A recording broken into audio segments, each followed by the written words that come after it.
Gravou? Fizeram um acordo antes do acordo dos aliados, para não se confrontarem com a Alemanha em troca de um pedaço da Polônia. Uhum. Então vamos lá, né? Já tá atrasado. Mas ninguém mais está vindo.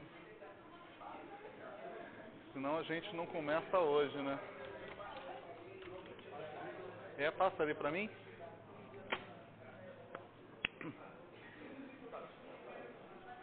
Gente, vamos começar, que já está atrasado, né? Então, gente, boa noite. Tivemos um atrasozinho aí. Última aula do nosso curso, provavelmente, né? Depois a gente vai ver aí como é que vai ficar essa situação. Essa aula é uma aula na qual a gente vai entrar no contexto do século XIII, tá? Que é um momento no qual a igreja, ela é hegemônica. A gente, na verdade, está vendo um pensador que ele compõe com esse momento histórico no qual a igreja, além de não ser cindida, ou seja, a gente vai ter esse personagem da história chamado Martim Lutero, que vai vir no século XVI, né? A gente está no século XIII, aproximadamente 200 anos depois que a gente vai ver a cisão da igreja. Mas nesse momento que a gente está, do século XIII, a igreja, tá?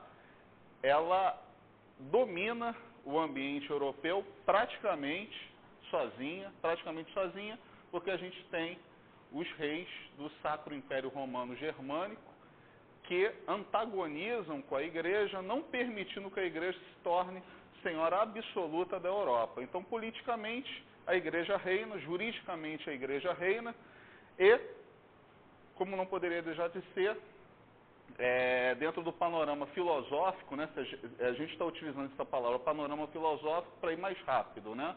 A filosofia, ainda nesse momento do século XIII, ainda é vista, por incrível que pareça, com maus olhos pela igreja.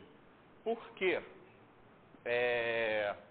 Na medida em que a filosofia ela vai entrando num território que antes pertencia somente à teologia, a teologia ela se utilizava até então da filosofia, das disciplinas filosóficas, apenas como uma arte dialética, apenas como suporte, né? Então ela pegava determinadas partes da filosofia e ia compondo com o pensamento teológico.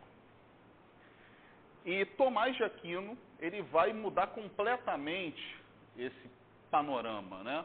A partir de Tomás de Aquino, e nós devemos muito também a essa divisão clara que vai acontecer daqui em diante de filosofia e teologia, a Averroes, que entra com muita força no cristianismo, na Europa cristã, e é esse o ambiente que a gente vai ver. Antes da gente entrar na aula, porque o que aconteceu foi o seguinte, para montar essa aula, vocês vejam que são 3 partes, tá, da Suma Teológica que eu pensei, que eu tive que condensar nesses slides, tá?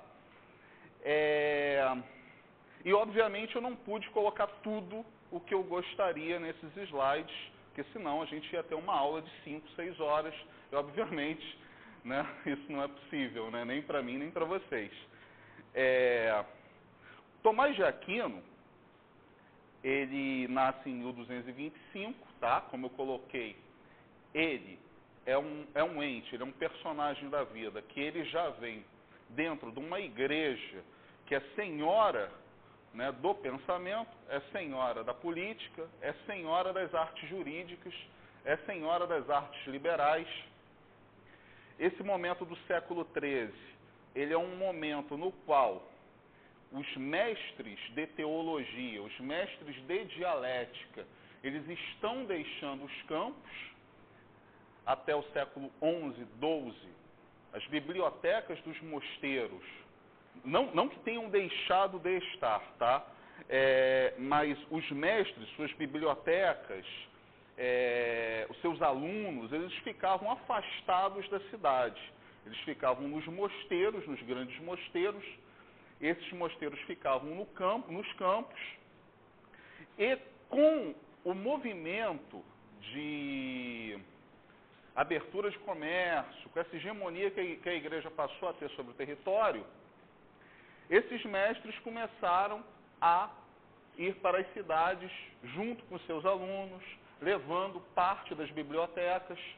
E a gente também tem uma grande biblioteca em Roma, que o Santo Tomás utilizou muito essa biblioteca. Essa biblioteca era praticamente completa na época, tinha muitos livros, muitos artigos, muitas condensações, que Santo Tomás pacientemente organizou essas condensações, esses livros, e a partir daí foi estudando, foi montando o seu pensamento, né?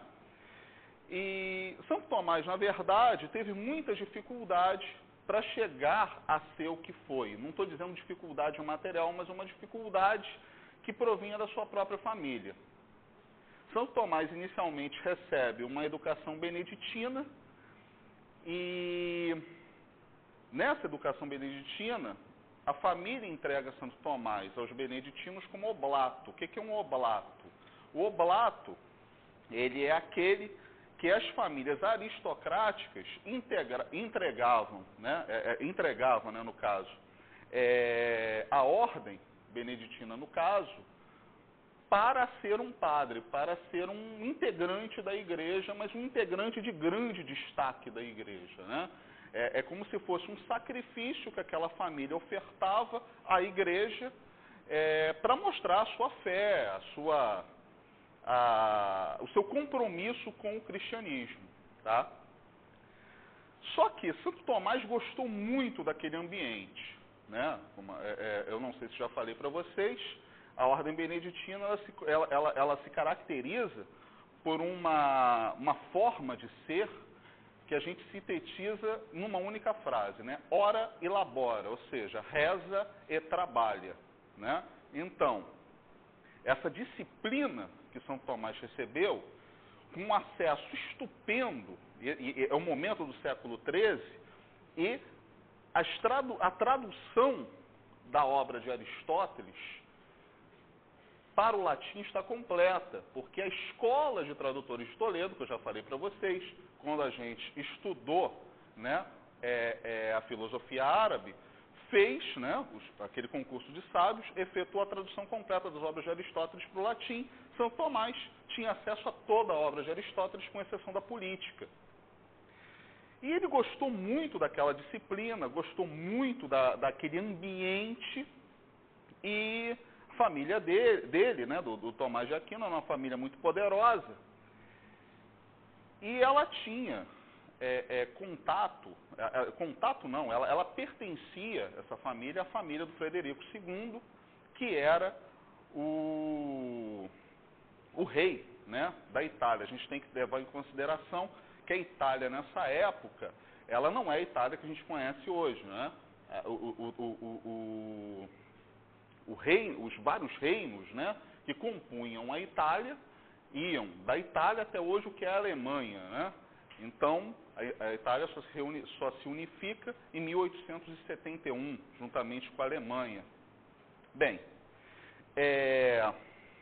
Tomás de Aquino, então, ele começa a estudar e ocorre uma querela muito séria entre Frederico II e a Santa Igreja Católica.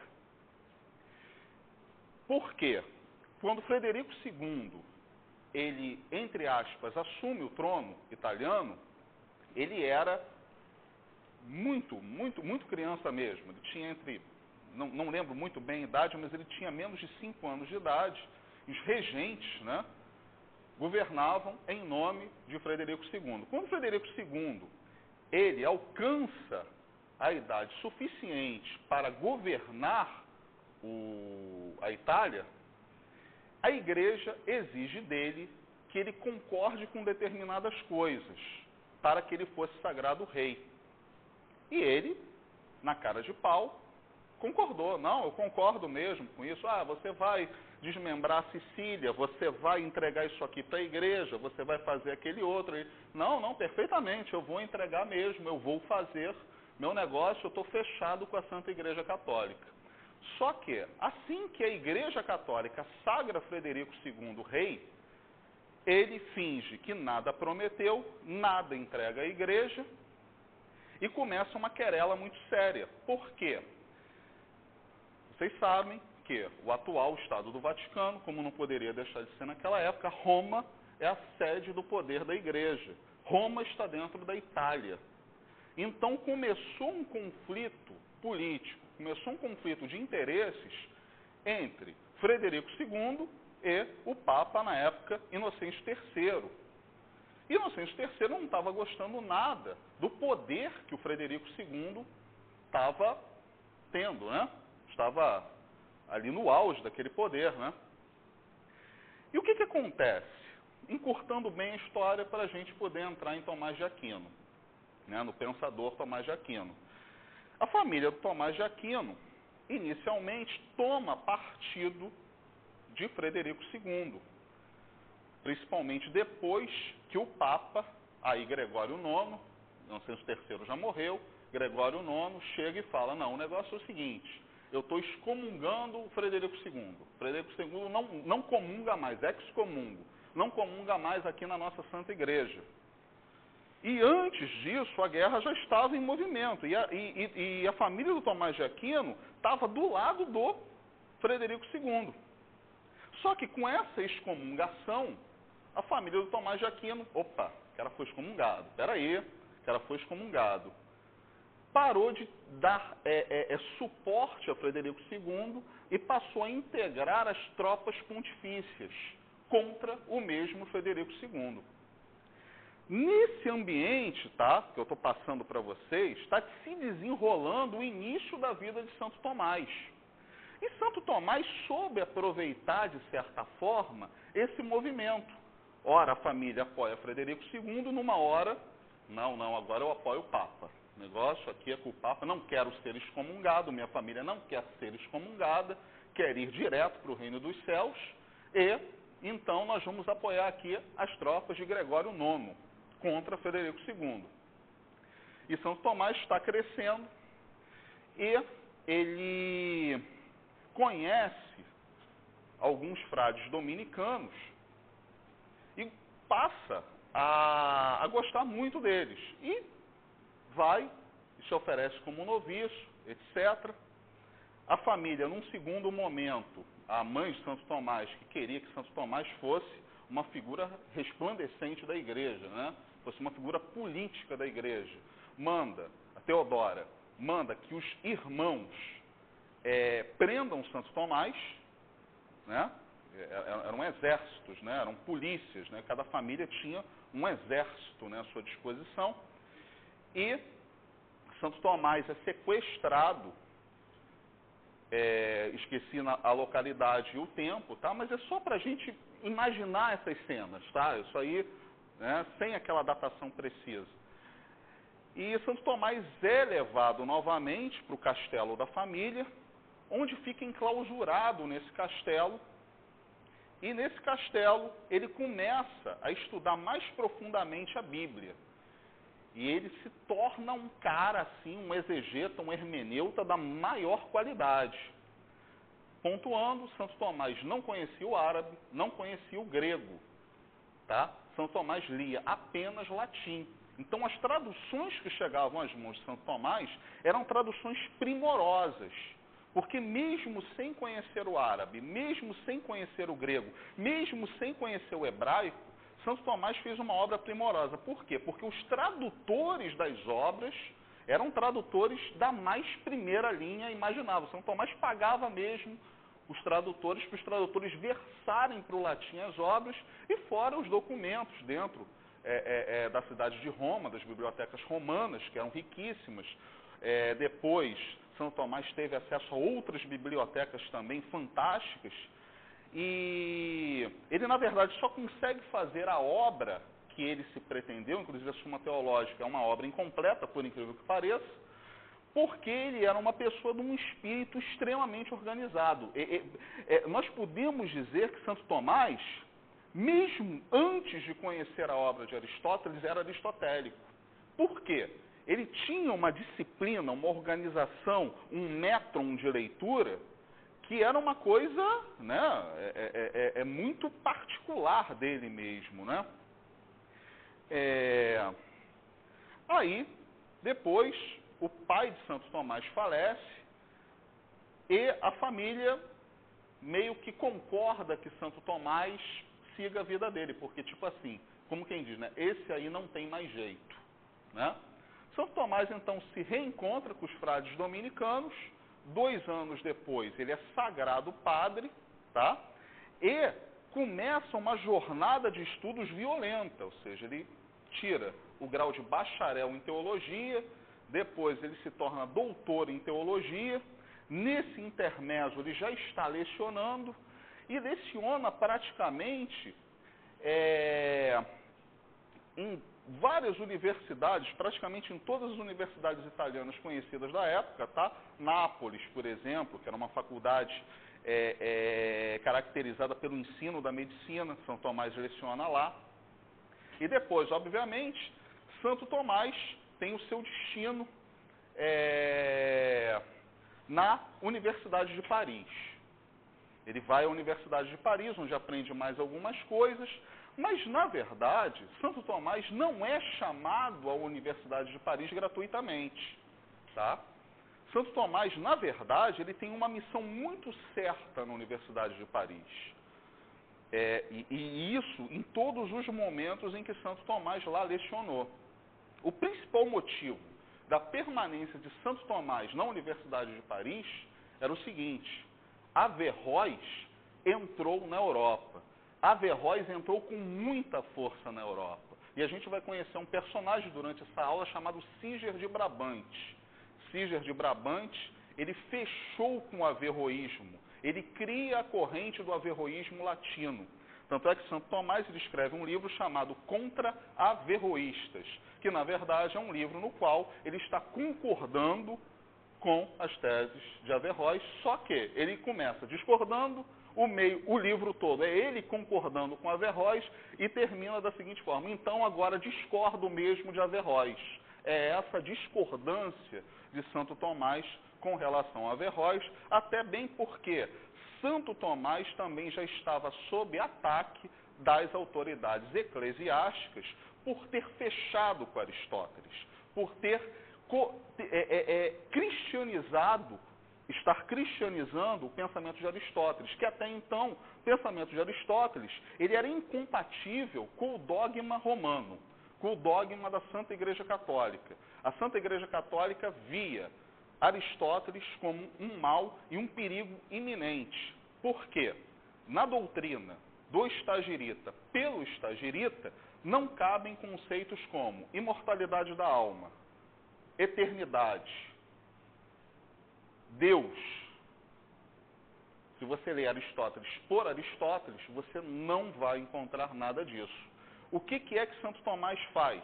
Ele pega essa doutrina dura de Aristóteles, essa doutrina se endurece ainda mais e, mesmo dentro dessa dureza terrível, e acompanhado do racionalismo tremendo de Averroes, dos comentários que Averroes, racional e logicamente, manda, Santo Tomás de Aquino faz com que dentro da doutrina aristotélica caibam conceitos como imortalidade da alma, criação do mundo no tempo e criação do mundo, tá? Criação do mundo, por exemplo, o grego é impensável. A gente vai ver aqui que o grego pensa em termos de duração, né, das coisas. O grego é impossível você chegar para o grego e falar, né? Não, o mundo foi criado por Deus ex nihilo. O grego vai olhar assim para você e eu não sei não, esse cara andou cheirando muito aquele vulcão ali, está começando a ter ideias estranhas, né? Enfim, deixa eu ver se eu já passei o panorama da vida de Santo Tomás para vocês. Eu creio que sim. Eu acho que a gente já pode entrar na aula de Santo Tomás. Algumas coisas que eu for lembrando depois, eu vou passando para vocês, tá?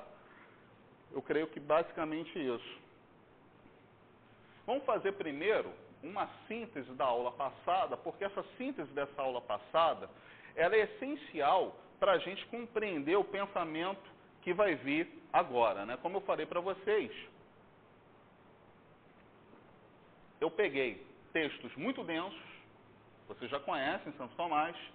Santo Tomás, ele é caracterizado por uma escrita aristotélica muito dura, tá? Eu peguei esses textos e reduzi, né? Fiz uma reductio, né? Uma reductio aí latina, né? E estou apresentando para vocês. Então, em alguns momentos, a gente vai parar para explicar um pouco mais, ou talvez não. Então, na aula anterior, nós fomos introduzidos ao pensamento de Averroes, o comentador de Aristóteles. O título de Averroes, eu acho que eu falei isso na aula passada, né? Na Europa cristã, é exatamente esse, o comentador de Averroes. O comentador com letra maiúscula mesmo, porque Averroes é o maior comentador de Aristóteles que jamais existiu. Santo Tomás, ele vai nessa esteira, ele já encontra um caminho pronto, não é? Ou seja, primeiro nós temos Al-Ghazali, né? Primeiro nós temos Avicena, que leva Aristóteles para o mundo europeu, né? E esse Aristóteles do Avicena, que é um Aristóteles neoplatônico, até que pôde ser digerido pelo mundo cristão, porque era um Aristóteles com matizes platônicos, é aquele Aristóteles que aceita a divisão de mundos, não é? O mundo fenomenológico e o mundo do topos uranus, então temos a verdade assegurada. Num segundo momento, Al-Ghazali agrada muito os cristãos, porque Al-Ghazali chega e fala, olha, o negócio é o seguinte, esse negócio de filosofia não serve para nada, é só uma elucubração mental. Através da filosofia, nós não vamos chegar à verdade das coisas. Então a igreja, poxa, olha só, esse rapaz aqui está concordando com a gente, então vamos aproveitar esse cara para descer o pau na filosofia, né? Vamos manter certas disciplinas filosóficas sob controle para servir ao pensamento teológico e vamos continuar vendo os filósofos como seres incréus. Ok, está tudo certo. Bem, já com Averroes, a coisa é diferente. Porque Averroes, ele já tem acesso às obras completas de Aristóteles. Averroes, ele nasce num momento, ele é personagem da vida num momento em que o seu pensamento se torna possível. E o que ele faz? Ele faz uma leitura de Aristóteles, onde, concordando perfeitamente com o Corão, ele vê, poxa, aqui, a filosofia é um instrumento válido para nós buscarmos a verdade. Aqui, filosofia sim. Não há contradição entre a filosofia e a verdade. A verdade é o Corão. O profeta diz que eu tenho que pegar esse negócio aqui, né? E melhorar ao máximo, né? Eu tenho que extrair o máximo. Conhecer não é proibido, né? Então é isso. Aí Santo Tomás, ele na verdade, ele se engrandece, ele se eleva nos ombros desses três gigantes, que é o Avicena, o Al-Ghazali e principalmente o nosso querido Averroes, o comentador de Aristóteles. Tá? É óbvio que a síntese que Tomás de Aquino faz da obra de Aristóteles, tá? Em termos de síntese, desse trabalho que Santo Tomás que toma para si, tá? É um trabalho monumental. A Suma Teológica tem 13 volumes e é uma obra incompleta. Na Suma Teológica, Santo Tomás fala absolutamente sobre tudo. Fala metafísica, física, jurisprudência, direito canônico, ou seja, lei, Estado. Santo Tomás pensa tudo, tudo. Tudo que vocês imaginarem está lá na Suma Teológica. Santo Tomás está ali urdindo, amalgamando, trabalhando severamente para que o pensamento de Aristóteles tenha validade. Tanto é que a gente vai ver, depois da condenação de Etienne Tempier, em 1277, a Igreja, uns 30 anos depois aproximadamente, reabilita a obra completa de Aristóteles. É claro que ela dá alguns cortes nessa obra, como não podia deixar de ser, e reabilita a obra do doutor Angélico. porque essa obra era a única que a igreja tinha para fazer frente ao averroísmo e aos ataques que a igreja sofreria a partir do século XIV. Tá? Então vamos lá. Então foi graças ao esforço desafiador de Santo Tomás que Aristóteles vence no Ocidente cristão. Averroes prepara o caminho pelo qual a obra do Estagirita alcança com toda a força o cerne do catolicismo e se torna um de seus sustentáculos mais caros. Com a ciência de Aristóteles e a teologia dogmática, Santo Tomás aceita a ideia de ser o homem centro e objeto de toda a criação e define o cosmos em termos de sensação humana. A partir daí, a doutrina cristã, tá? Quando a gente fala doutrina cristã, a gente está falando, não é a doutrina de Cristo. Eu já pontuei isso para vocês, né? O que é quando a gente fala de doutrina cristã, quando a gente fala de dogma católico, quando a gente fala de filosofia cristã, né? E até mesmo de teologia cristã? A gente está falando do seguinte, estamos falando de Platão, Boécio, Platão, Aristóteles, Plotino e Cícero. Nós estamos falando disso. Nós não estamos falando da doutrina de Cristo. Esses são os 4 pilares sobre os quais a igreja se ergue e se mantém. A igreja, na verdade, desde sempre, ela é antropomórfica, tá? Ela tem o homem como centro do universo, tá? Esse negócio que vocês leram nos livros de história, né? Que a igreja, na verdade, né, não acreditava nisso, isso é uma inverdade. A igreja, desde sempre, tem o homem como centro. A doutrina de Cristo mesmo, claro que ela é retrabalhada pelos primeiros pais da igreja em termos de uma malha platônica muito forte. Mesmo em Cristo, nas pregações de Paulo, você vê que o homem ele é trazido ao centro. Ele é elevado ao centro. O homem passa a ser valorado de uma forma tremenda. E é essa valoração do homem, tá, que faz com que o cristianismo ganhe muitos adeptos, não é? Que até então, não é? Você não tinha certos valores, não é? Como caridade, ajudar o próximo, essas coisas. Mas com a doutrina de Cristo, com a entrada da doutrina de Cristo, as coisas começam a mudar radicalmente, né?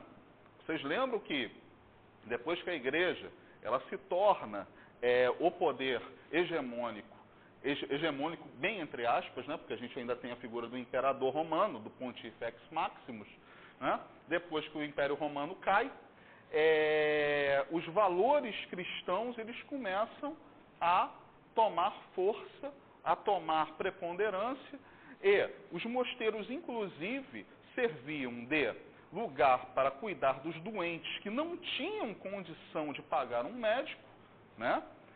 Serviam de hospedaria, e essa hospedaria ela poderia ser gratuita ou paga, ou seja, gratuita para aquele caminhante que não tem recursos. Então, um mosteiro ele hospeda aquele caminhante, né? E claro, e caso você tenha posses e possa pagar pela hospedagem no mosteiro, obviamente, o seu quarto, a sua suíte, ou a sua estada no mosteiro, ela vai ser uma estada bem melhor, não é?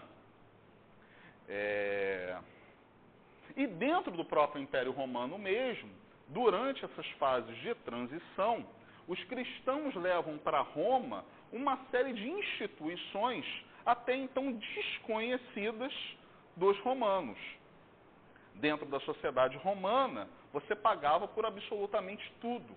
E os cristãos começam a levar uma nova moral dentro desse ambiente romano, né?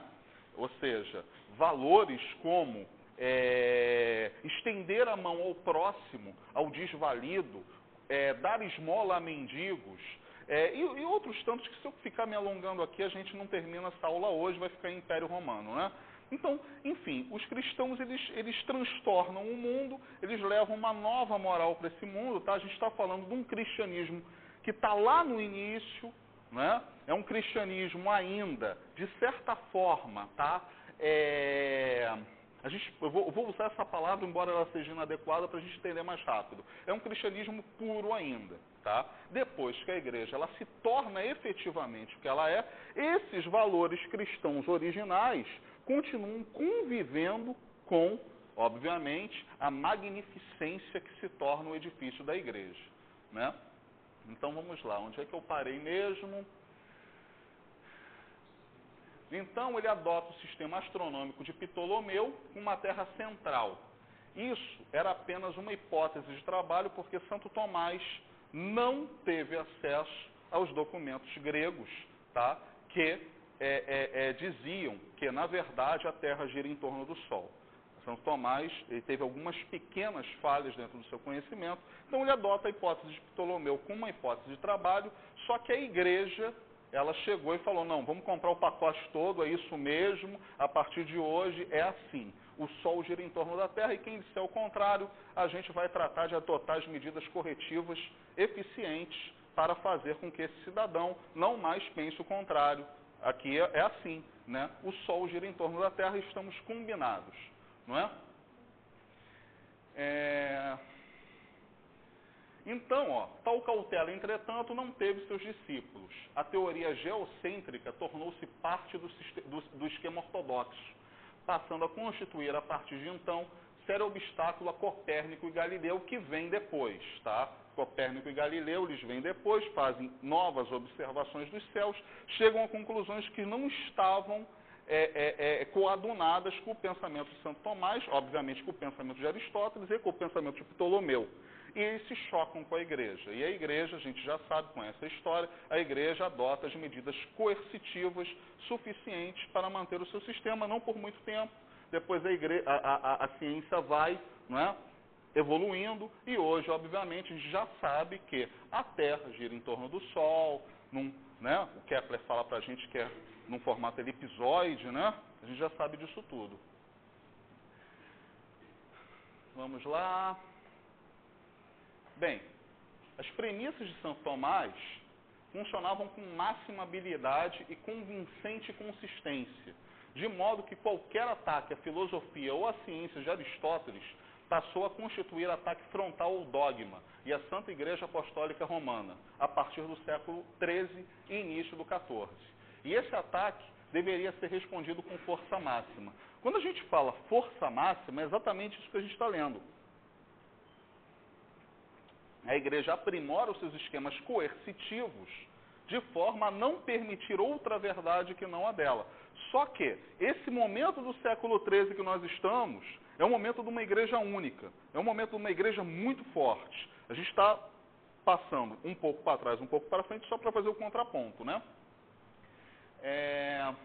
A igreja, deste momento em diante, toma qualquer contraposição à filosofia de Aristóteles como uma afronta direta ao racionalismo sobre o qual se sustenta. Ou seja, a gente aprendeu desde a primeira aula que a igreja ela se suporta sob um esquema racional. Ou seja, a doutrina de Cristo é uma doutrina muito pobre. Logo, os dogmas que são inspirados à igreja diretamente pelo Espírito Santo, o que eles se tornam? Eles se tornam o scriptum symbolorum, eles se tornam a verdade. É a verdade sobre a qual a igreja se sustenta. Então, quando nós olhamos para a revelação, nós olhamos para a revelação com os filtros. Ou seja, primeiramente, a malha platônico-aristotélica. Depois, o dogma. Por fim, você observa a Vulgata Latina, que é uma tradução estandardizada da Bíblia, não é a Bíblia. Você vai ler a Vulgata Latina, a palavra do Senhor, a palavra final da igreja sobre esse assunto, e nós vamos ficar muito bem conversados nesse sentido também. Tá? A igreja não sabia, porém, que o monge agostiniano Martinho Lutero tomaria forma no tecido da imanência e transtornaria completamente a paisagem 2 séculos após Aristóteles ter vencido no Ocidente cristão. Só uma pontuação, a principal crítica de Lutero a Tomás é o seguinte: você racionalizou a nossa fé. Onde está Deus agora? A mesma pergunta que Al-Ghazali fazia para Alfarabi e Avicena, por incrível que pareça. Vamos agora entrar no pensamento de Santo Tomás, tá? mais alguns elementos históricos. O pensamento de Santo Tomás de Aquino representou no século XIII o resultado final e mais completo do processo intelectual que vinha se desenvolvendo desde o início do cristianismo e cujo fio condutor eram as relações entre razão e fé. A gente lembra da primeira aula e também da aula de Santo Isidoro que o cristão ele sempre faz um esforço racional para compreender a sua fé, para compreender o dogma, para entender e aceitar como uma pessoa, um ser humano, tá, é flagelado, terrivelmente flagelado, pregado numa cruz, é a cruz romana, o instrumento máximo de suplício, se sofre de uma forma indescritível, tá? Esse ser humano morre, provavelmente, de uma série de causas conjuntas. Seu corpo jamais poderia ser reanimado novamente. Esse corpo é descido da cruz, coisa não usual nessa época em que ele supostamente foi crucificado. É colocado num sepulcro e ressuscita. E sobe em corpo e alma ao reino dos céus. Credo, quiam, absurdum. Eu creio justamente porque é um absurdo. Vocês já viram algo acontecer desse nível? Vocês já viram Deus por um acaso? Nenhum de nós. E nenhum de nós racionalmente pode aceitar isso. Só que, o que é que nós fazemos para aceitar isso? Para que o nosso elemento de fé se coadune com a nossa razão. Nós procuramos interligar, nós procuramos amalgamar a razão com a fé. E continuamos crendo, Jesus Cristo é nosso Senhor. Jesus Cristo foi crucificado, morto e sepultado. Subiu aos céus ao terceiro dia, de onde há de vir a julgar os vivos e os mortos. Creio na Santa Igreja Católica, etc, etc, etc. Perfeito. Aristóteles não entrou sozinho no Ocidente, mas acompanhado de seus comentadores árabes, principalmente Avicena, nascido na Pérsia, e Averroes, oriundo da Espanha muçulmana, o grandioso reino de Al-Andalus, né, que a gente estudou aí bem durante a aula de Al-Ghazali, né? Vamos entrar agora num texto, tá, do nosso querido Tomás de Aquino. Depois vem as explicações do texto, tá? Mas vamos pegar esse trecho aqui, tá? A alma não tem matéria, o que pode ser demonstrado de duas maneiras. Primeiro, partindo do próprio conceito comum de alma, na medida em que pertence à sua própria essência ser forma de algum corpo. Fomos bem até aí? Fomos bem, né? Ok. Ora, a alma ou é forma considerada em sua totalidade, ou segundo uma de suas partes. Só uma pontuação. Havia, oriundo da malha aristotélica, essa concepção de alma que divide a alma em algumas partes. A gente não vai entrar muito nisso, mas se vocês lerem um livro da Rosalie Pereira de Souza,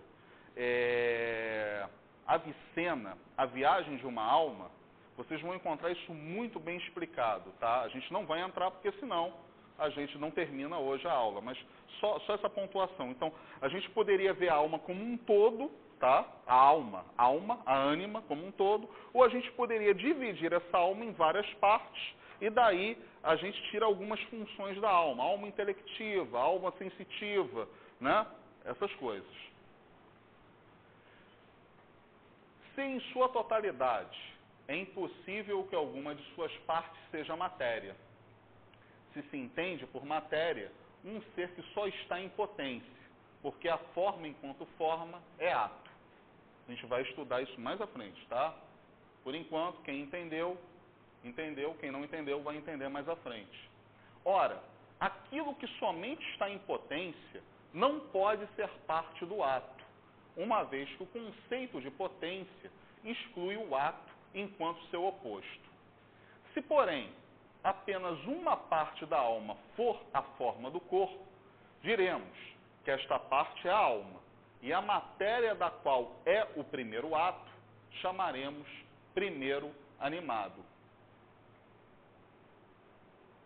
Agora vamos esmiuçar essa parte do texto, tá? Vamos lá. Então, o trecho que acabamos de ler está escrito em linguagem eminentemente filosófica e foi destacado de uma parte da primeira parte da Suma Teológica. A Suma Teológica se compõe de uma forte malha aristotélica, da qual o angélico se apropriou. Então, devemos esclarecer o que esses conceitos significam. Obviamente, ato e potência, vocês estão sendo relembrados acerca disso, mas eu acho que está valendo, tá? Vamos lá. O que é ato e potência no pensamento de Aristóteles? Todas as coisas são em potência e ato. Uma coisa em ato é aquilo que já está realizado, como uma árvore, uma semente em ato. É interessante notar que todas as coisas, mesmo em ato, também são em potência, pois uma árvore, uma semente em ato, também é uma folha de papel ou uma mesa em potência. Tá? Fomos bem até aí? Fomos bem? Tá ok. A única coisa totalmente em ato é o ato puro, que Aristóteles identifica com o bem. Esse ato não é nada em potência, nem é realização de potência alguma. Ele é sempre igual a si mesmo. E não é um antecedente de coisa alguma. Desse conceito, Tomás de Aquino derivou sua noção de Deus, em que Deus seria o ato puro. Daí é que vem as noções tomistas, né, de Deus, como primeiro motor imóvel, primeiro princípio de causa eficiente. É daí que as coisas começam a derivar na doutrina tomista, tá? Agora vamos lá. A definição de primeiro animado no pensamento de Santo Tomás de Aquino, tá ok? Santo Tomás entende que a alma é algo puramente espiritual.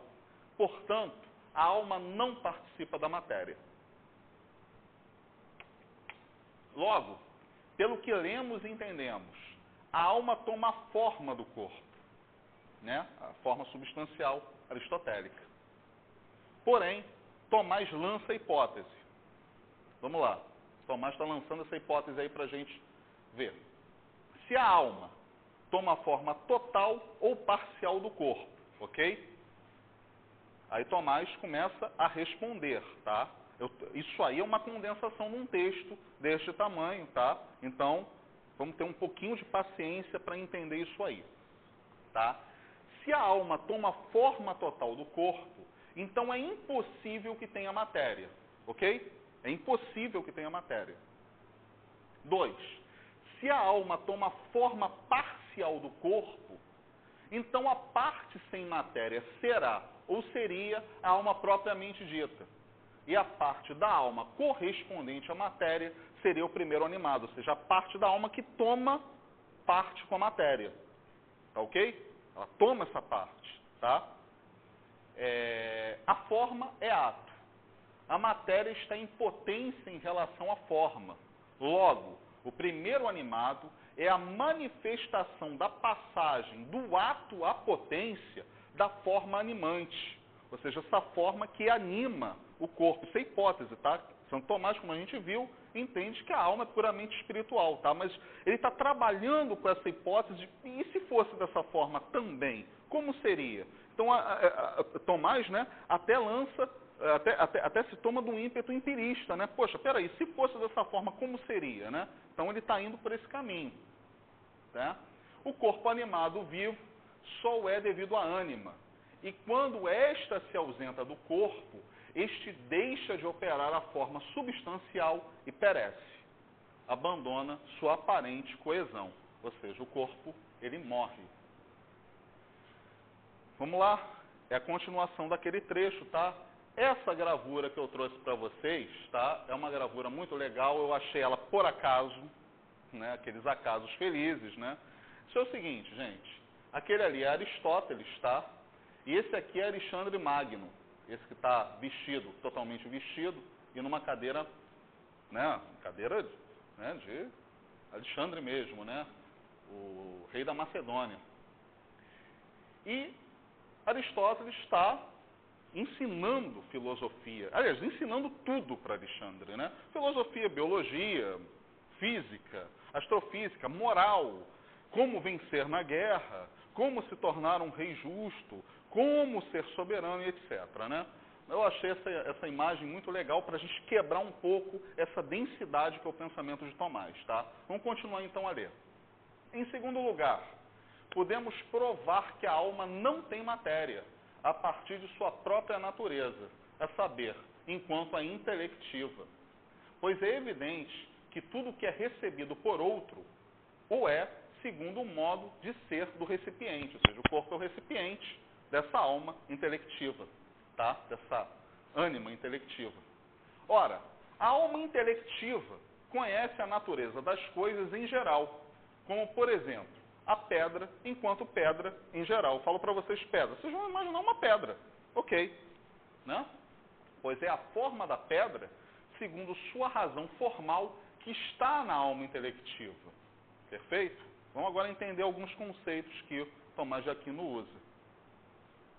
Então vamos lá. O trecho que acabamos de ler é, como você já percebeu, a continuação do anterior. Você e eu notamos certa dificuldade com alguns conceitos. Vamos procurar esclarecer os mesmos. Definição de alma intelectiva e razão formal, tá?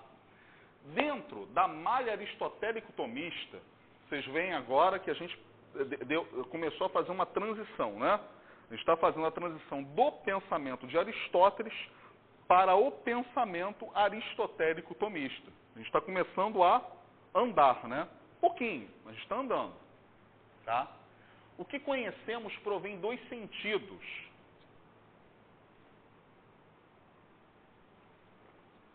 E da percepção dos mesmos dos objetos externos. Né? Isto posto, podemos considerar que o conhecimento humano se dá de dois modos. Um, por parte da alma intelectiva. É a alma que conhece, ok? 2, por parte do corpo. Se, por parte da alma intelectiva, o ato de conhecer se dá pela vontade de conhecer. Então, eu tenho vontade de conhecer como funciona este computador. Eu tenho vontade, minha alma tem vontade de conhecer. Ela vai e realiza essa vontade no mundo, ok? Por parte do corpo, ok? Então, por parte da alma intelectiva, o ato de conhecer se dá pela vontade. Nas aparentes percepções de causa e efeito, nas quais temos que crer para operar nossa vida diária, nem sempre percebemos a causa de um efeito. Porém, o hábito nos faz supor uma causa. Então, se um objeto cai, nós supomos que ele assim o fez, pois uma força irresistível o atrai para o seu centro. Se chove, nós entendemos que a chuva é o fenômeno da precipitação da água sobre a superfície da terra e supomos racionalmente que foi causada por descargas elétricas nas próprias nuvens. Então, se vemos algo cair, uma caneta, por exemplo, ou se saímos de casa e está a chover, nós concebemos uma explicação racional e científica para o fenômeno. Ninguém aqui vai achar que não, foi graças a Deus aqui que choveu. Né? Não é isso. A gente vai pensar em termos científicos, em termos lógico-analíticos. Tá? A isso chamamos de itinerário do intelecto para acessar o fenômeno. O processo que descrevo, de apreensão do que chamamos realidade e que optamos por crer que caiba no esquema causa-consequência, é indutivo e resolutivo. Por que é indutivo e resolutivo, né? Isto porque partimos da apreciação do fenômeno para imaginar sua causa. Desta forma, os efeitos captados pelos sentidos sofrem abstração por parte do intelecto. E aí entra a nossa alma, né? E nossa alma passa a conceber do fenômeno aparente um conceito. E este constitui a razão formal ou explicação racional de um aparente operar de um objeto em um sistema abstrato de causa e consequência. Às vezes, a explicação do que o doutor Angélico coloca é mais pesada do que a leitura do próprio doutor Angélico, porque a gente começa a dissecar o texto e começa a encontrar elementos que precisam ser explicados segundo a doutrina aristotélico-tomista. A gente já não está mais em Aristóteles puro. A gente já passou de Aristóteles e estamos em Tomás de Aquino. Tá? Então vamos lá. Começar a fazer algumas sínteses, tá? Antes da gente continuar a aula. Para Santo Tomás, então, a gente já entendeu que a alma é forma do corpo e, portanto, é material. Já entendemos isso. Desde o primeiro dia de aula, tenho dito a vocês que Aristóteles não crê que exista um mundo fora deste, onde os modelos verdadeiros estejam. Ou seja, Aristóteles não crê que existam cópias que derivem de uma matriz verdadeira. Ou seja, ele não acredita que esse seja o mundo dos fenômenos e que haja um topos uranus que seja o mundo da verdade. Tá? Ele não faz essa distinção. Aristóteles crê que a essência homem participe de todos os homens e que essa essência homem caracterize o homem como o que ele é. Né? Vocês lembram desse exemplo que eu estou dando desde, né, da aula de Santo Anselmo. Né? Vamos lá. São Tomás, no trecho que lemos, em duas partes, e na tentativa de explicação da malha aristotélico-tomista usada, remete a uma questão presente no pensamento do estagirita. Ou seja, essa questão ela está no segundo plano. Né? Pensando em termos de computador, né, a gente não tem o Windows rodando no primeiro plano, tem uma série de processos do Windows que estão rodando em segundo plano que a gente não vê. Né? É exatamente isso que está acontecendo. A gente vai entrar nisso, tá? Que devemos trazer à superfície. A gente pegou o texto e está trazendo essa malha conceitual para cima, tá? A gente vai falar da doutrina do ilemorfismo. Só que eu estou voltando um pouco atrás, eu vou falar de ilemorfismo em Aristóteles para a gente pegar essa ideia aristotélica, tá? Vamos sintetizar o pensamento do preceptor de Alexandre da Macedônia. Considerando os corpos, já não pela sua existência, mas só pela sua essência, esta é vista por Aristóteles como sempre intrinsecamente composta em sua mesma essência. Ou seja, a minha essência é igual à minha essência. Ela da mesma forma que eu sou igual a mim mesmo, a minha essência, enquanto homem, ela é igual a si mesma. É o princípio da analogia, né? É a mesma coisa que eu dizer. Em termos lógicos, né? Em termos de linguagem, né? O direito é o direito. Pronto. Mas aí eu tô pegando e transportando para um domínio de linguagem, tá? Mas a questão aí é essa, a essência é igual a si mesma. Então, matéria e forma confluem em uma forma substancial, tá? E a gente estudou isso lá na aula do Grande Avicena, né? Daí, então, vem a denominação ilemorfismo, com que veio a ser conhecida essa teoria de Aristóteles. Platão também apresenta uma doutrina do ilemorfismo, porém a mesma não se coaduna com a que Aristóteles tece. Em Aristóteles, matéria e forma são conceitual e logicamente distintas. Em Platão, se confundem quando formulamos a chamada hipótese do ilemorfismo platônico, pois sempre se incorre no risco de atribuir à matéria indeterminada o que pertence à forma, e a forma aquilo que é da matéria. Ou seja, um grande marco no pensamento da humanidade é Aristóteles. A partir de Aristóteles, nunca mais pensamos da mesma forma, mas nunca mais mesmo. Nunca mais conseguimos ver o mundo da mesma forma. Aristóteles é um marco insuperável praticamente, né? Então, para Aristóteles, a matéria é interpretada como um princípio exclusivamente potencial em relação à forma. Só desta vêm todas as determinações, tá?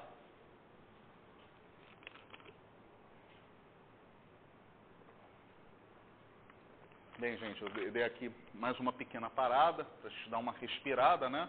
Sairmos dessa densidade que é o pensamento de Tomás de Aquino, falar um pouquinho mais de história para a gente dar uma relaxada, né? Então vamos lá. Al-Farabi foi um dos primeiros filósofos muçulmanos a tentar a conciliação entre a filosofia de Aristóteles e a revelação islâmica do Corão. Avicena prosseguiu no mesmo caminho de Al-Farabi, tá? Não só interpretando e comentando Aristóteles, mas elaborando uma poderosa síntese filosófica que iria exercer uma influência decisiva na escolástica cristã medieval, sobretudo no campo da metafísica. Avicena leu e interpretou Aristóteles desde a perspectiva platônica. Disso resultou um aristotelismo neoplatonizado, que predominou no Ocidente cristão até por volta de 1230. São Tomás de Aquino nasce em 1225, tá? Influenciando tanto a corrente agostiniana, que não conseguiu ignorar a presença de Aristóteles, até gostariam de ignorar, mas o que aconteceu? Os agostinianos se defrontaram com o Stagirita. E aí? A gente vai fingir que esse cara não está aqui? Olha, ele ocupa um bom espaço da sala, hein? Esse cara é robusto. Não conseguiram os agostinianos e eles começaram meio que a conversar com Aristóteles. Né? São Tomás faz uma opção mais exclusiva pelo Stagirita. Ele afirma a sua opção por Aristóteles, né? Por cristianizar esse pensamento. Quando Averroes entra em cena, ocorre uma alteração radical nessa situação. É que, para o pensador cordobês, Avicena havia comprometido seriamente o autêntico pensamento de Aristóteles, com sua leitura neoplatônica. Segundo Al-Ghazali e Averroes, Avicena não fez nem filosofia pura e nem teologia pura. Em sua vontade de amálgama entre a doutrina racionalista de Aristóteles e a construção platônica ideal, teoria do mundo das ideias, Avicena buscou um caminho comum entre as duas formas de fazer filosofia.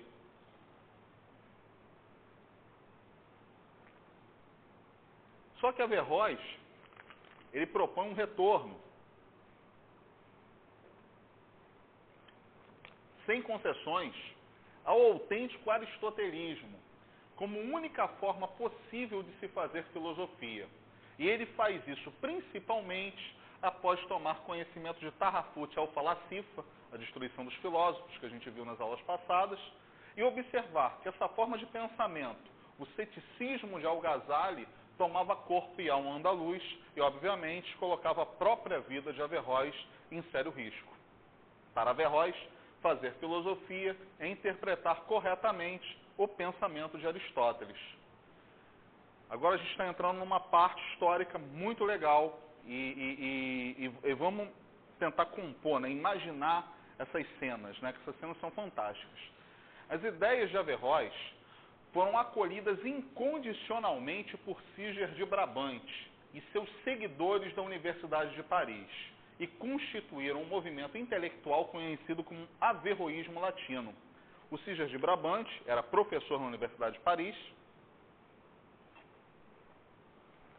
na mesma época que São Tomás, e quando ele toma conhecimento do averroísmo, ele fala, pronto, encontrei a filosofia pura. Eu posso agora começar a pensar sem o dogma cristão. Eu vou fazer a cisão entre filosofia e teologia. Eu não mais dependerei da teologia dogmática. Eu não mais dependerei do pensamento da igreja. Meu pensamento será livre a partir de agora. E Siger de Brabante aposta terrivelmente nessa escolha. E ele tem seguidores dentro da Universidade de Paris. Esses seguidores também, vamos dizer assim, numa linguagem muito atual, fecham com Siger de Brabante. Eles falam, poxa, Averroes é o cara. Vamos seguir Averroes. Averroes, vamos apostar nossas fichas no Averroes, né? Ok. Vamos conhecer agora um pouquinho do Siger de Brabante.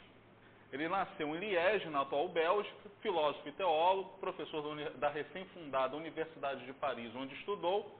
Notabilizou-se por ser polêmico. Desde que Siger de Brabante colocou os pés na Universidade de Paris, ele começou a arrumar, entre aspas, briga com todo mundo. Né? As aulas dele eram polêmicas e ele entrava em conflito com o dogma cristão. Mas até então, eles estavam em quê? Em um ambiente controlado, que era a Universidade de Paris. E os superiores, bem, esse rapaz aí está lançando umas teses que nós não concordamos, mas até que ele não nos afronte diretamente, deixa ele aí ensinando. Ele vai ficar aí e tal, não vai passar disso. Ok. Só que Siger de Brabante, em 1270, o que ele faz? Desafia Santo Tomás. E graças a esse desafio, nesse momento, Tomás tinha sido enviado à Universidade de Paris para quê? Para combater o averroísmo. Santo Tomás estava salvaguardado pelas autoridades eclesiásticas. Ele tinha uma espécie de salvo-conduto nas mãos. E o que Siger de Brabante faz? Vou desafiar esse cara aí. Esse aí é esse mesmo.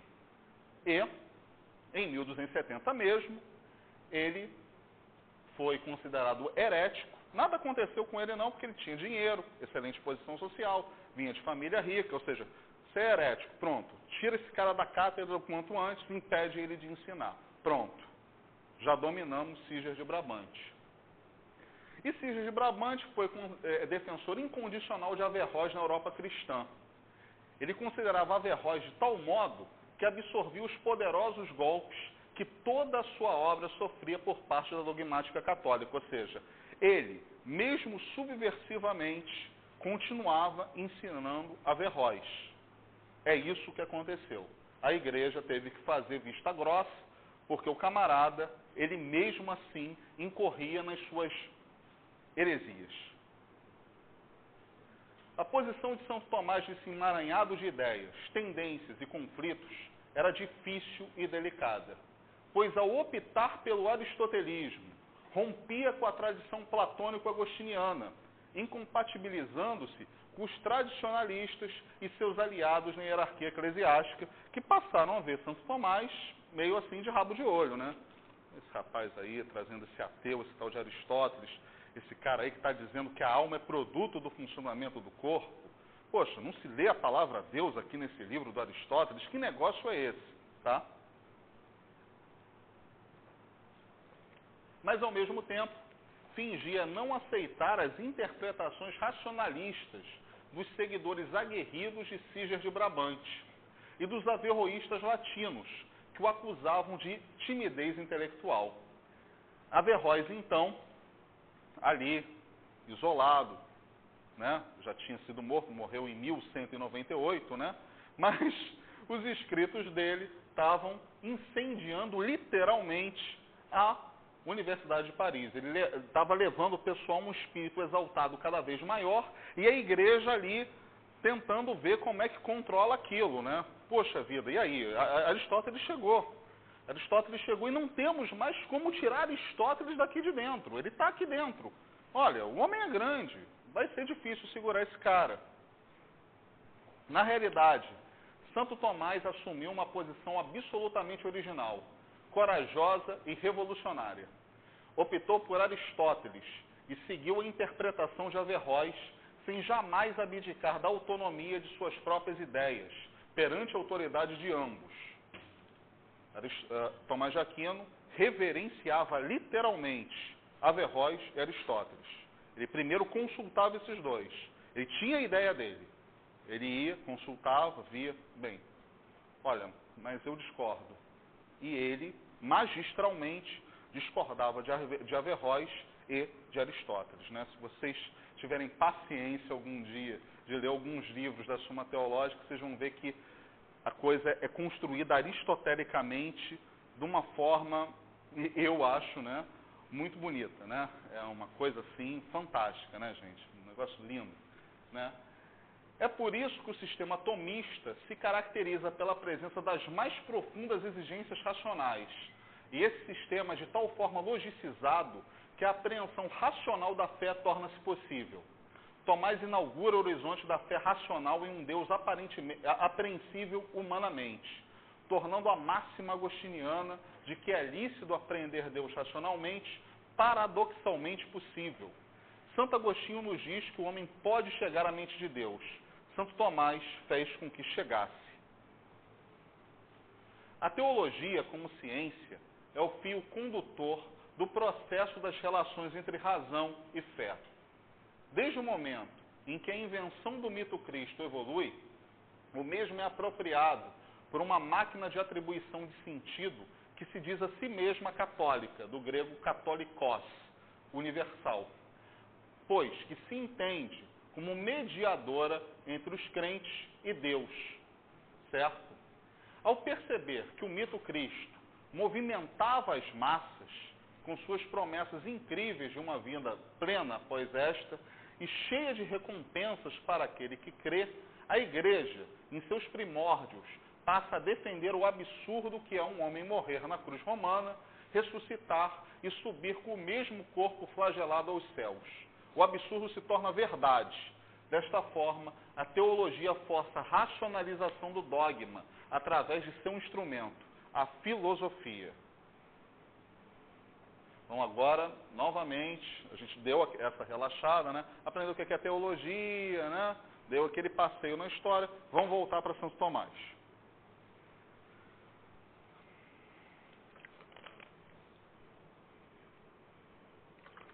E antes de tudo, nesse trecho, Santo Tomás está conversando com Santo Anselmo, tá?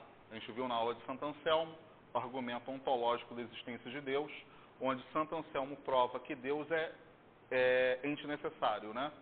Então, na verdade, nesse trecho, inclusive, eu até gostei de ter encontrado esse trecho, porque esse trecho é justamente essa conversação que Santo Tomás empreende com Santo Anselmo, tá? É bem provável que aquele que ouve pronunciar a palavra Deus não compreenda que com ela se queira significar o ser acima do qual não se pode pensar nada maior. Vocês lembram que Santo Anselmo, proslogium, né? Ele usa exatamente essa construção, né? Vocês lembram? Então, ou seja, ele está conversando, ele pega literalmente o que Anselmo escreve e inserta aí nesse trecho, tá? Pois muitos acreditaram que Deus tivesse corpo. Mesmo que alguém saiba que a palavra Deus significa o ser, acima do qual não se pode pensar nada maior, nem por isso se segue que o que se designa por esse nome seja inteligido com seu real sentido, além da simples apreensão pelo entendimento. Então eu digo, Deus. Cada um aqui vai fazer uma ideia, ok? Santo Tomás admite isso, tá? Nem se pode argumentar que existe realmente. Ou seja, Santo Tomás, como todos nós aqui, nunca viu Deus, né? A não ser que já se admitisse a existência real de algo acima do qual não se pode pensar nada maior. Ou seja, a priori eu admito a existência de Deus, tá? Mesmo sem nunca tê-lo visto, tá? O que não é aceito por aqueles que negam que Deus existe, tá?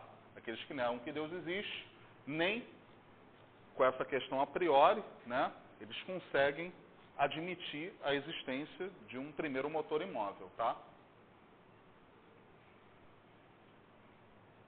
No conjunto da obra de Santo Tomás, além dos comentários sobre os livros da Sagrada Escritura e dos trabalhos de caráter mais pessoal, sobressaem os comentários sobre quase toda a obra de Aristóteles. Certamente, entre os mais importantes estão os que têm por objetivo os 12 livros da metafísica, que é o que mais agradava, né? Era um instrumento que melhor servia à explicação do dogma cristão, né? É nesses comentários que se encontram expressas as concepções fundamentais da filosofia tomista, e onde aparece de maneira mais clara o vínculo existente entre o seu pensamento e o do Estagirita.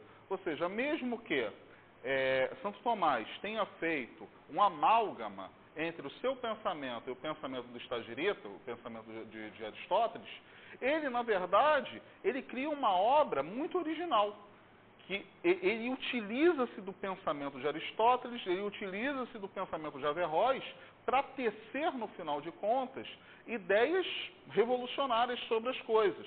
Tanto é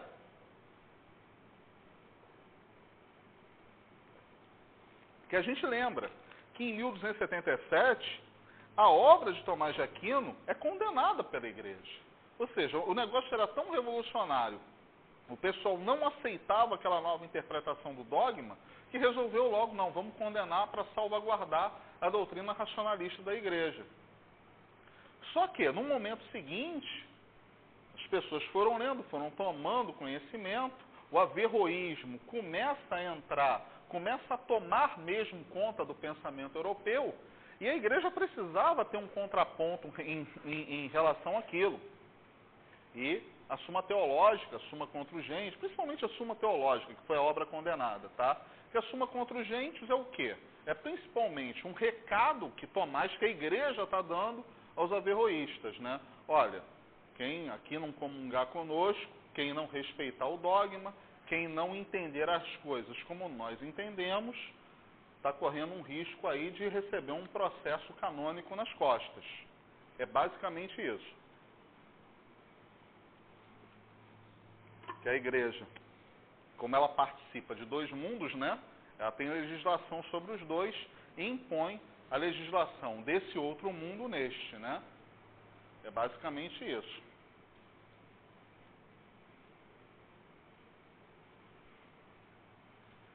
Vamos agora falar um pouquinho do Santo Agostinho, só para a gente entender como é que Tomás chega a essa síntese, tá? Que é a Suma de Teologia, a Suma Teológica.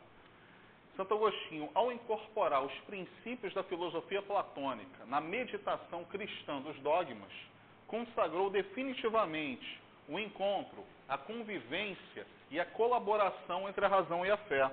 Eu falo para vocês, desde a aula de Santo Anselmo, que é Agostinho que lança, né, essa tese conciliatória de que não há nenhum conflito entre pensamento, religião, né,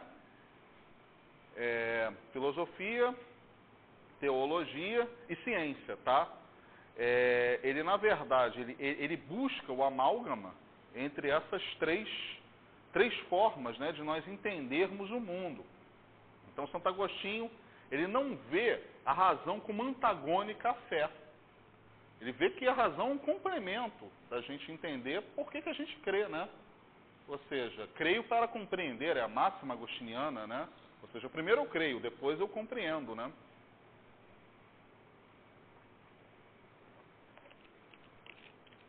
Então, a partir de Santo Agostinho, até o século XIII, descontados o interregno das invasões bárbaras, tá?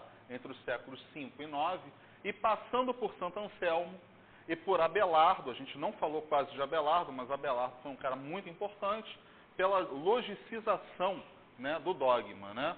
Ele apresentava saídas lógicas para a interpretação do dogma que até então não haviam, né? A reflexão racional começa a prevalecer aos poucos sobre a meditação mística. A busca da compreensão do conteúdo da fé torna-se cada vez mais sistemática devido ao maior conhecimento da lógica aristotélica, ou seja, desde Anselmo até Tomás de Aquino, a gente começa a andar bastante, né? A gente anda bastante com relação à compreensão dessa lógica, desse instrumento para o entendimento do dogma, para o entendimento da verdade cristã, né? Com a recuperação da obra completa de Aristóteles, principalmente a física, a metafísica e a ética, que chegou acompanhada dos comentários de Avicena e Averroes, ou seja, a gente não pode esquecer, e eu acho que isso não foi bem pontuado, que quando a tradução latina das obras de Aristóteles, ela toma corpo na Europa cristã, ela não vai sozinha. Essas traduções latinas, elas eram, elas tinham apêndices.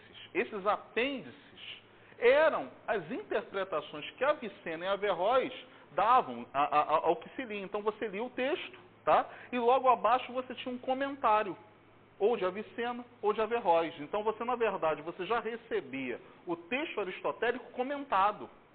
Então você já tinha ali um material de trabalho, né, vamos dizer assim, bom, né?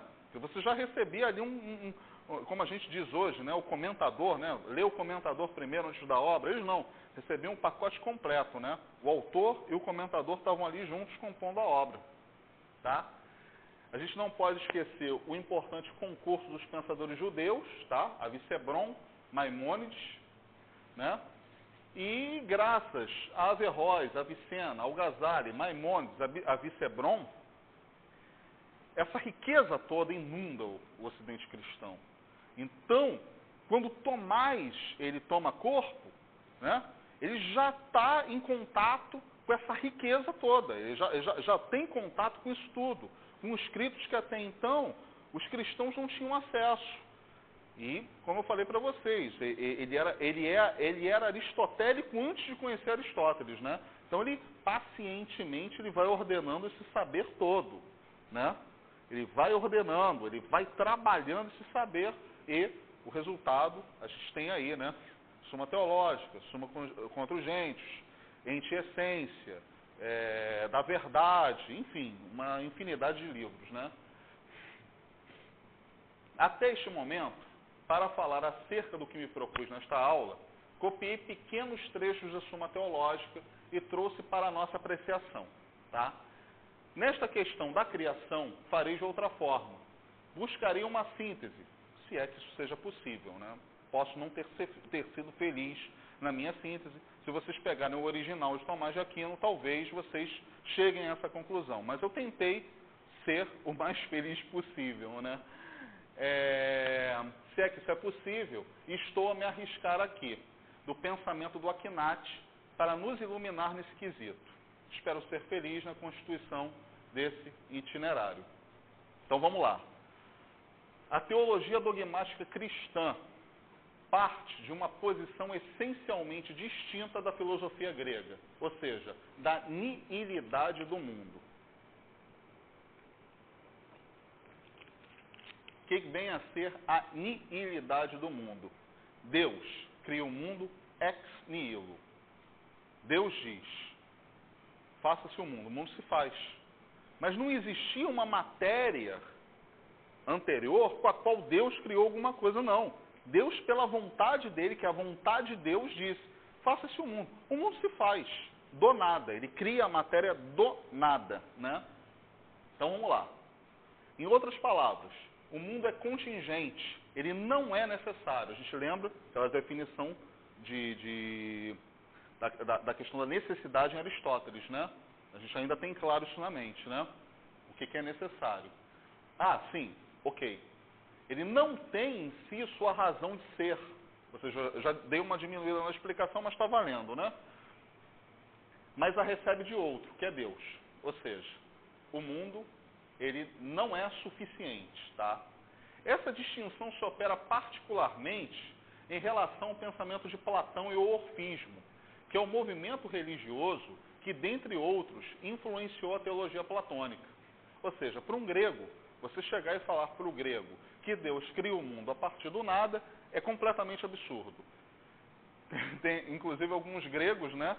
Quando Paulo foi pregar o cristianismo, teve um grego, um Zenão, né? Que simplesmente morreu de rir, né? O camarada morreu de rir. Literalmente morreu de rir. Porque quando ele ouviu Paulo falando aquelas coisas, que o camarada foi pregado na cruz e tal, não sei o que, ressuscitou e subiu aos céus, o camarada começou a rir de uma tal forma que morreu, né? É assim que aconteceu. Então vamos voltar aqui para a nossa teologia cristã. Deus é criador e o mundo criado, tá? Dois modos de ser profundamente distintos e talvez irredutíveis. A criação é, portanto, o primeiro problema metafísico da Idade Média, do qual derivam, em suma, todos os demais. A criação não deve ser confundida com o que os gregos chamam de gênese ou geração. A gente agora está só pontuando, a gente está passando, Aristóteles está aqui, tá? Tomás de Aquino está aqui, e aqui está Platão. A gente está indo de Tomás de Aquino a Platão para poder entender como é que o cristão ele foi capaz de conceber a criatio ex nihilo, tá? A criação a partir do nada. A gente vai fazer a contraposição entre os dois pensamentos. Como é que o grego vê isso, como é que o cristão vê isso, tá?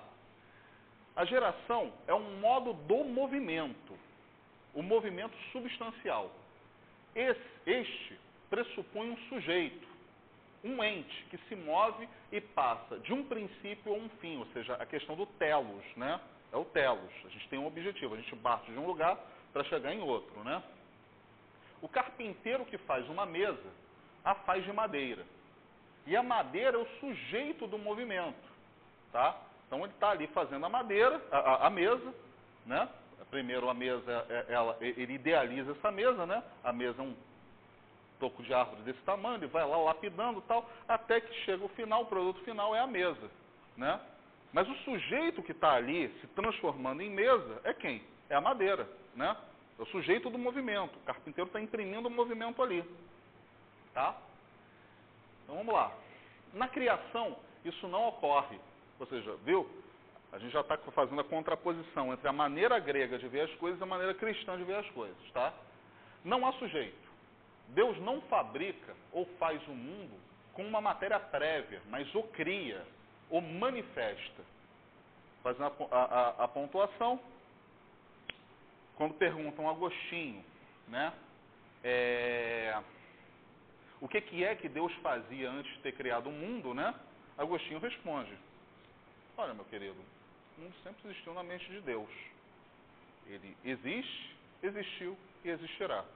Mesmo que a manifestação do mundo tenha fim. Pronto. Então, esse mundo que nós conhecemos, ele já era conhecido por Deus.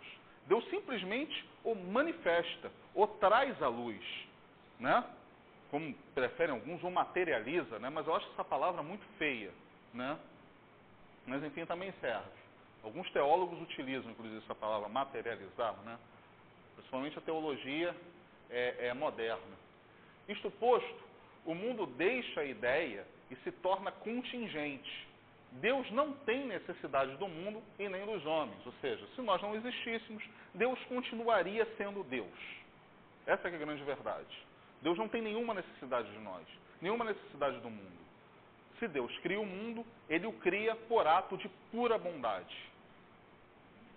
Deus não dá.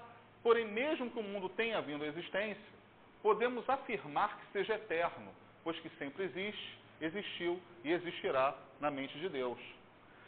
Santo Tomás considera que a criação é demonstrável, ou seja, a gente começou a caminhar, né? Viemos de Platão, né? Passamos pela contraposição entre o pensamento grego platônico e o cristianismo, e agora a gente volta para a dureza de Santo Tomás, tá? Considera que a criação é demonstrável, ou seja, posso demonstrar sim. Ok, a criação se dá dessa forma aqui, ó. Te expliquei a criação. Você vai entender racional e intelectivamente, ok? Mas não sua temporalidade, ou seja, o tempo que Deus leva para criar o mundo, cada dia daqueles, né, que está exposto ali na Bíblia, né, pode ser uma era geológica, por exemplo. A gente não sabe, a gente não tem ideia, né? A gente, na verdade, o autor sagrado, né, que é aquele que compila a Bíblia, ele faz a coisa ao seu modo, né? Ele vai, bem, me parece ser dessa forma. Mas cada dia daqueles, quanto dura? Quanto durou? Como é que Deus efetivamente plasmou, criou o mundo, né? O manifestou, né? É a palavra mais adequada para esse nosso momento aqui do século XIII, tá? Então, a temporalidade com que Deus ele se utiliza para levar o mundo à sua manifestação só pode ser conhecida através da revelação. Ou seja, a gente vai ter que voltar lá na Sagrada Escritura, vai ter que fazer exégese, vai ter que fazer hermenêutica e vai ter que buscar a iluminação através dessa forma. Vai ter que entender, sem ser com o intelecto, como é que isso foi possível. Ou seja, isso na verdade é um ato de fé. A gente crê profundamente que Deus criou o mundo a partir do nada. E isso, inclusive, né, nos dias de hoje, está se irmanando com a ciência, né? A física hoje, ela esgota o seu manancial teórico-matemático e ela já está chegando num limite, né? Tanto é que a chamada hipótese Deus, né, ela voltou com toda a força à física, né?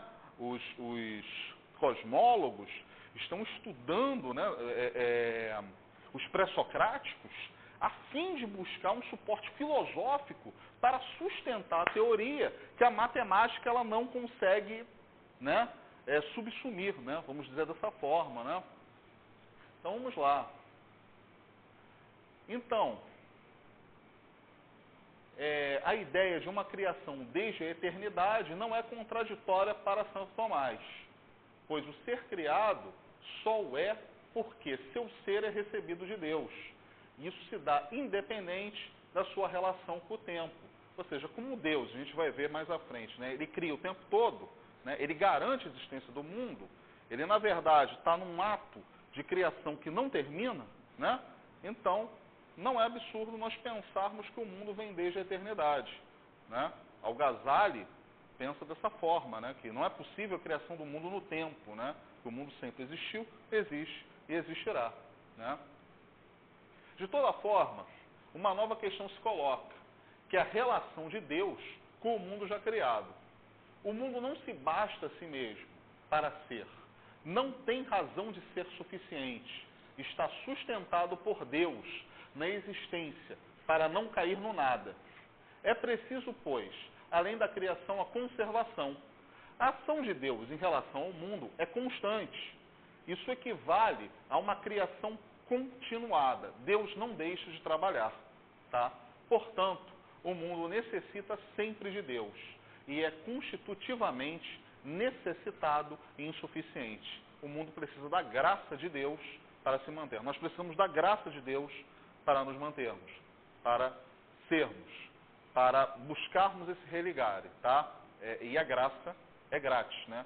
Deus a distribui a todos os homens, independentemente de credo, raça, sexo, cor, religião, né? Então agora a gente vai começar já a amarrar as questões para caminhar para o final da aula, tá? Então vamos lá. Concluímos fácil exposto que o fundamento ontológico do mundo se encontra em Deus, não só em sua origem, mas de modo atual, ou seja, Deus sempre atualiza sempre a si mesmo. Deus é atual. Deus é sempre o mesmo. Então, a atualidade de Deus, né, é permanente, ele não muda. Se ele mudasse, se ele deixasse de ser o primeiro motor imóvel, deixaria de ser Deus.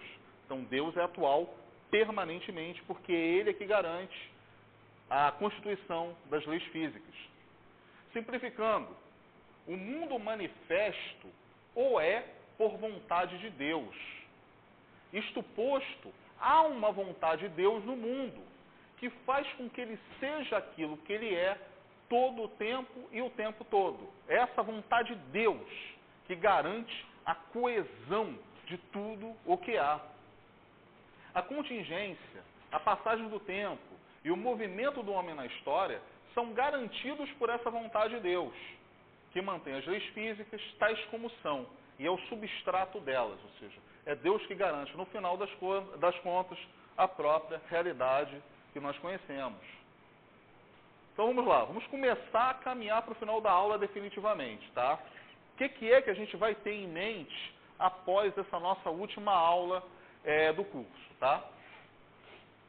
É Santo Tomás, carregado nos ombros dos gigantescos filósofos árabes, Avicena, Al-Ghazali e Averroes, que faz Aristóteles se tornar o principal pilar de sustentação do dogmatismo cristão. Ou seja, a partir de Tomás de Aquino, a igreja se ergue sobre os ombros de Aristóteles.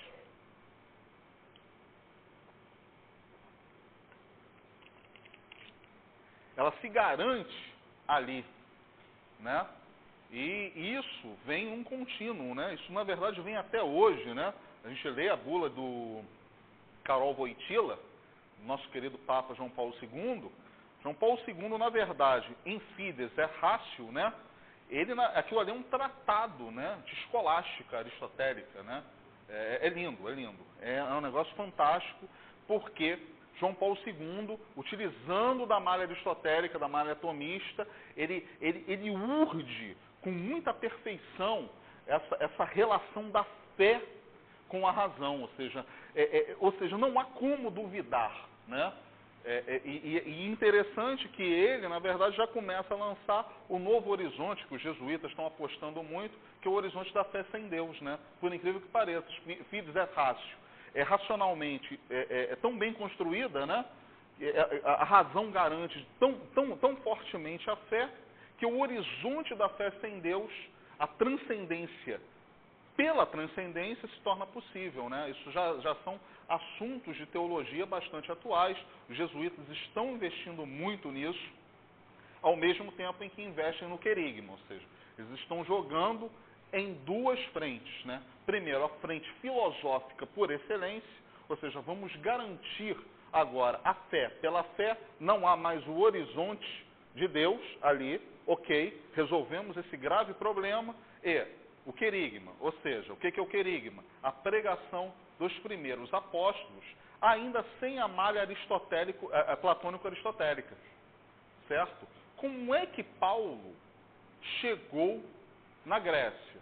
Como é que Paulo chegou na Ágora e começou a falar da Boa Nova? Com toda certeza, ele não tinha o manancial que a igreja tem hoje para explicar essas coisas todas. O scriptum symbolorum ainda não existia. Como é que isso foi possível? Os jesuítas investem também nessa frente de resgatar a pregação de Cristo por Cristo. Ou seja, como é que esses primeiros apóstolos, imbuídos de uma fé, imbuídos de uma força, imbuídos de um mobile, né? De um extra mobile, né? que os movimentava, como é que isso se tornou possível, né? Como é que isso se dava, afinal de contas, né? Então, os jesuítas, claro, com suporte historiográfico, uma série de ciências acompanhando a teologia, eles querem descobrir como é que isso se dava. E, obviamente, trazer para o horizonte da igreja atualmente, sem descaracterizar o edifício da igreja, que é um edifício, como eu disse para vocês, fundado em Platão, Aristóteles, Plotino e Cícero, mantendo a sua riqueza, ela vai levar essa boa nova ao povo. É a linguagem simples do cristianismo. E, ao mesmo tempo, a nova linguagem. Bem, nós vamos ensinar para o povo que Deus é possível. Deus é possível, sim. Por quê? Todos os possíveis são possíveis. Então é assim que nós vamos ensinar. Só que também é possível o horizonte de uma fé sem Deus. Eu estou jogando para vocês novos elementos de teologia, que é o que está sendo estudado atualmente, né? Outra questão da teologia moderna, aproveitando que essa é a nossa última aula, né? É a questão que marca o pensamento teológico, não só dos jesuítas, não, mas os presbiterianos também estão nessa, os luteranos e anglicanos também estão nessa. Como é que Deus criou o mundo? Se Deus é primeiro motor imóvel, ele não passa jamais do ato à potência, como é que ele cria ex nihilo? Não, já admitimos, a criação é a partir do nada. Mas como? Olha o abismo entre uma coisa e outra. E a teologia hoje, tanto a teologia protestante quanto a teologia católica, está se empenhando em responder esta pergunta. Né? Vocês veem que são vários horizontes teológicos possíveis, né? Como diz o sábio Leibniz, né? Todos os possíveis são possíveis. Vamos trabalhar em todos eles. A vida é só beleza. Né? Como o Paul Valéry coloca, né? Quando Sócrates chega no inferno, o diabo pergunta para Sócrates, né? Sócrates, afinal de contas, para que serviu toda a sua verdade? A vida é só beleza. Né? Essa a síntese que o Paul Valéry faz, né?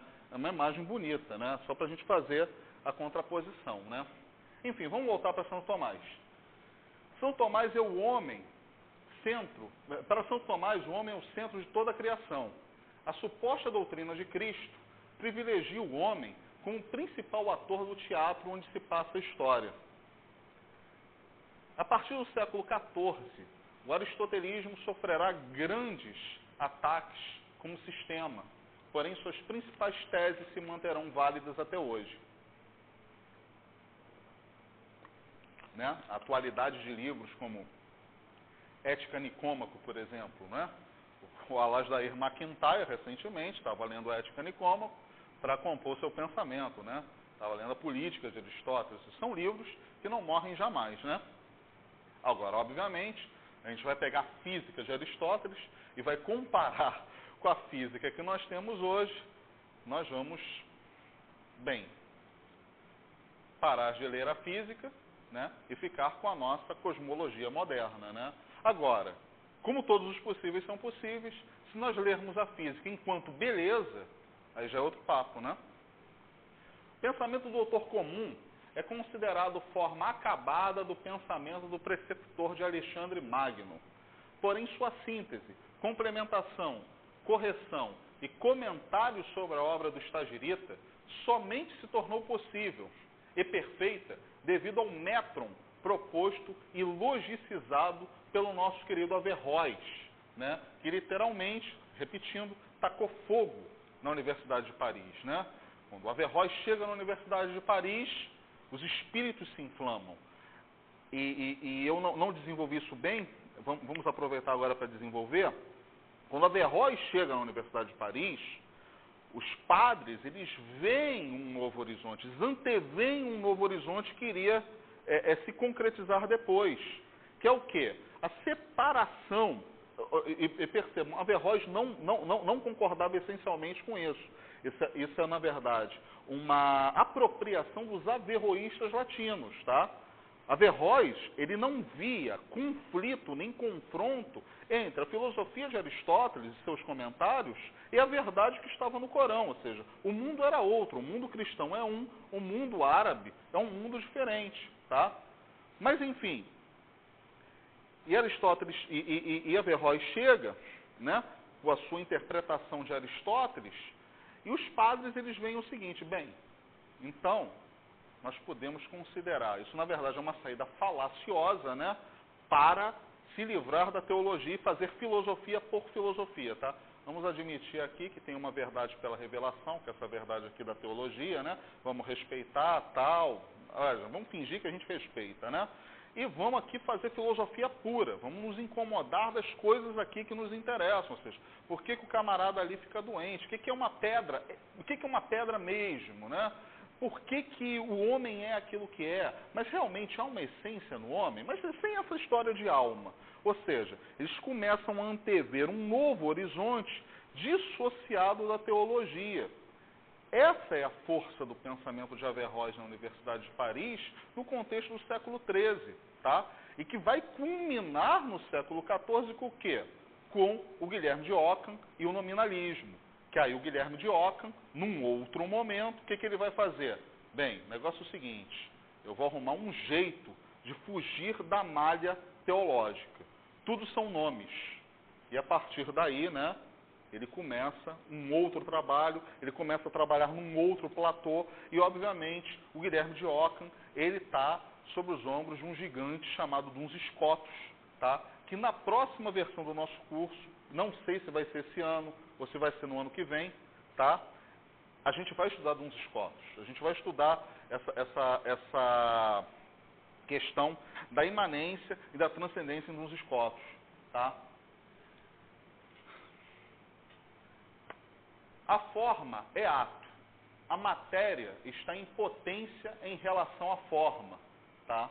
Logo, o primeiro animado é a manifestação da passagem do ato à potência da forma animante, tá?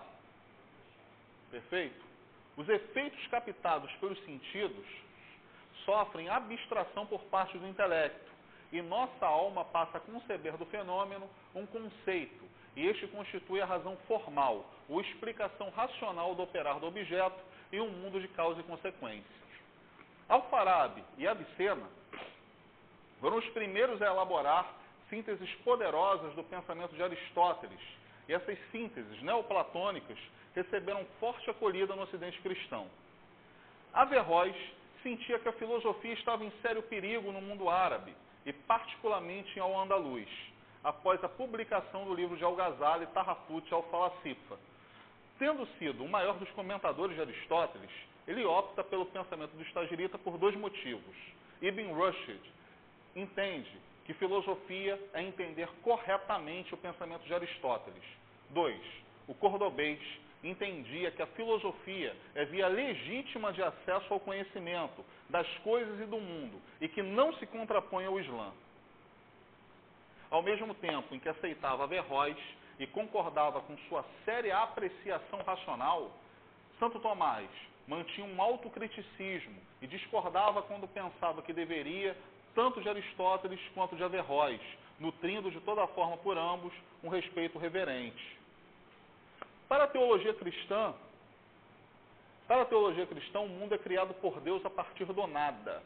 Os cristãos acreditam que o mundo é contingente e, logo, não necessário. Santo Tomás considera que é possível temporalidade da criação. Não pode ser apreensível pela razão, mas conhecida tão somente através da revelação. A ideia da eternidade do mundo não é estranha ao pensamento de Santo Tomás, que, hipoteticamente, a concebe. O mundo não se basta a si mesmo para ser.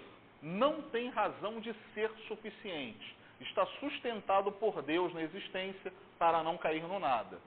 E é a ação constante de Deus no mundo que o mantém e que garante o perfeito funcionamento de suas leis físicas, que se mantêm o tempo todo da mesma forma. Em abril de 2011, provavelmente a gente volta, tá? Muito obrigado. Vamos abrir para perguntas. Eu só acelerei, gente, porque eu vi que a bateria do laptop estava acabando, então eu tive que dar uma acelerada, tá? Vamos lá.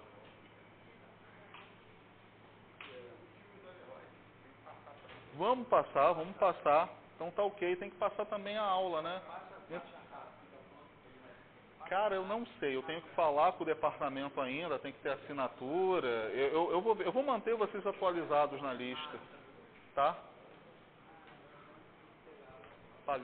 Passar logo o áudio.